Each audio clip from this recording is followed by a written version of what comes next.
Why Don't You Dance? By Raymond Carver. In the kitchen, he poured another drink and looked at the bedroom suite in his front yard. The mattress was stripped, and the candy-striped sheets lay beside two pillows on the chiffonier. Except for that, things looked much the way they had in the bedroom. Nightstand and reading lamp on his side of the bed. Nightstand and reading lamp on her side. His side. Her side. He considered this as he sipped the whiskey. The chiffonier stood a few feet from the foot of the bed.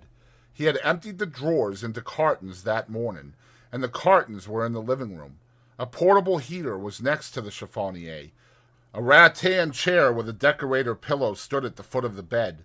The buffed aluminum kitchen set took up a part of the driveway. A yellow muslin cloth, much too large, a gift, covered the table and hung down over the sides.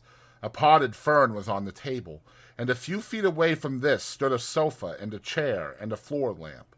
The desk was pushed against the garage door. A few utensils were on the desk, along with a wall clock and two framed prints.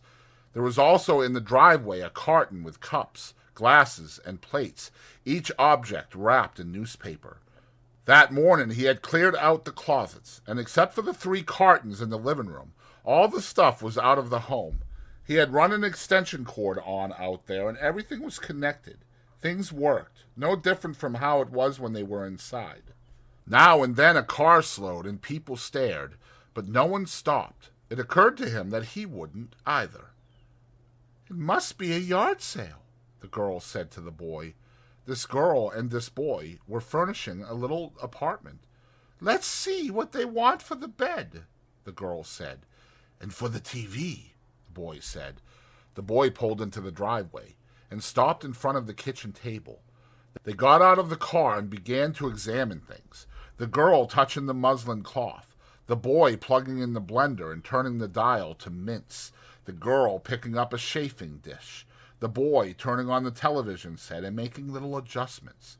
He sat down on the sofa to watch. He lit a cigarette, looked around, flipped the match into the grass. The girl sat on the bed. She pushed off her shoes and lay back. She thought she could see a star. "Come here, Jack. Try this bed. Bring one of those pillows," she said. "How is it?" he said. "Try it," she said. He looked around. The house was dark. "I feel funny," he said. "Better see if anybody's home." She bounced on the bed. "Try it first," she said. He lay down on the bed and put the pillow under his head. "How does it feel?" she said. "It feels firm," he said. She turned on her side and put her hand to his face. "Kiss me," she said. "Let's get up," he said. "Kiss me," she said. She closed her eyes. She held him. He said, "I'll see if anybody's home." But he just sat up and stayed where he was, making believe he was watching the television. Lights came on in the houses up and down the street. "Wouldn't it be funny if," the girl said, and grinned, and didn't finish. The boy laughed, but for no good reason. For no good reason, he switched the reading lamp on. The girl brushed away a mosquito, whereupon the boy stood up and tucked in his shirt. "I'll see if anybody's home," he said. "I don't think anybody's home, but if anybody is, I'll see what things are going for.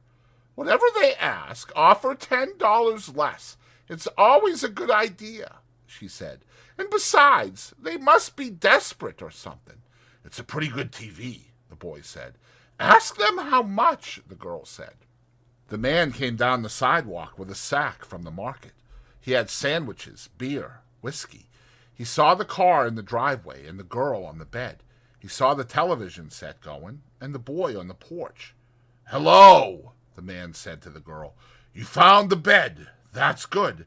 "Hello," the girl said and got up. "I was just trying it out." She patted the bed. "It's a pretty good bed." "It's a good bed," the man said, and put down the sack and took out the beer and the whiskey. "We thought nobody was here," the boy said. "We're interested in the bed and maybe in the TV, or also maybe the desk. How much do you want for the bed?" "I was thinking $50 for the bed," the man said. "Would you take 40? The girl asked. I'll take 40, the man said. He took a glass out of the carton. He took the newspaper off the glass. He broke the seal on the whiskey. "How about the TV?" the boy said. "$25. "Would you take 15? The girl said. "15's okay. I could take 15, the man said. The girl looked at the boy. "You kids, you'll want a drink," the man said. "Glasses in that box. I'm going to sit down. I'm going to sit down on the sofa." The man sat on the sofa, leaned back, and stared at the boy and the girl. The boy found 2 glasses and poured whiskey. "That's enough," the girl said. "I think I want water in mine." She pulled out a chair and sat at the kitchen table. "There's water in that spigot over there," the man said. "Turn on that spigot." The boy came back with the watered whiskey. He cleared his throat and sat down at the kitchen table. He grinned, but he didn't drink anything from his glass. The man gazed at the television. He finished his drink and started another. He reached to turn on the floor lamp. It was then that his cigarette dropped from his fingers and fell between the cushions. The girl got up to help him find it. "So what do you want?" the boy said to the girl. The boy took out the checkbook and held it to his lips as if thinking. "I want the desk," the girl said. "How much money is the desk?" The man waved his hand at this preposterous question. "Name a figure," he said. He looked at them as they sat at the table. In the lamplight, there was something about their faces. It was nice, or it was nasty. There was no telling. "I'm going to turn off this TV and put on a record," the man said. "This record player is going too. Cheap. Make me an offer." Poured more whiskey and opened a beer. "Everything goes," said the man. The girl held out her glass and the man poured. "Thank you," she said. "You're very nice," she said. "It goes to your head," the boy said. "I'm getting it in the head." He held up his glass and jiggled it.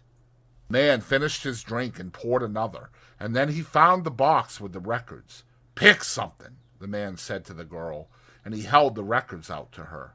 The boy was writing the check. "Here," the girl said, picking something, picking anything, for she did not know the names on these labels. She got up from the table and sat down again. She did not want to sit still. "I'm making it out to cash," the boy said. "Sure," the man said. They drank. They listened to the record, and then the man put on another. "Why don't you kids dance?" he decided to say, and then he said it. "Why don't you dance?" "I don't think so," the boy said. "Go ahead," the man said. "It's my yard. You can dance if you want to." Arms about each other, their bodies pressed together, the boy and the girl moved up and down the driveway. They were dancing, and when the record was over, they did it again. And when that one ended, the boy said, "I'm drunk." The girl said, "You're not drunk." "Well, I'm drunk," the boy said. The man turned the record over, and the boy said, "I am." "Dance with me," the girl said to the boy, and then to the man. And when the man stood up, she came to him with her arms wide open. "Those people over there, they're watching," she said. "It's okay," the man said. "It's my place," he said. "Let them watch," the girl said. "That's right," the man said. "They thought they'd seen everything over here, but they haven't seen this, have they?" He felt her breath on his neck. "Hope you like your bed," he said. The girl closed and then opened her eyes. She pushed her face into the man's shoulder. She pulled the man closer. "You must be desperate or something," she said. Weeks later, she said, "The guy was about middle-aged. All his things right there in his yard. No lie. We got real pissed and danced. In the driveway. Oh, my God. Don't laugh. He played us these records. Look at this record player. The old guy give it to us. And all these crappy records. Will you look at this shit?" She kept talking. She told everyone. There was more to it, and she was trying to get it talked out. After a time, she quit trying.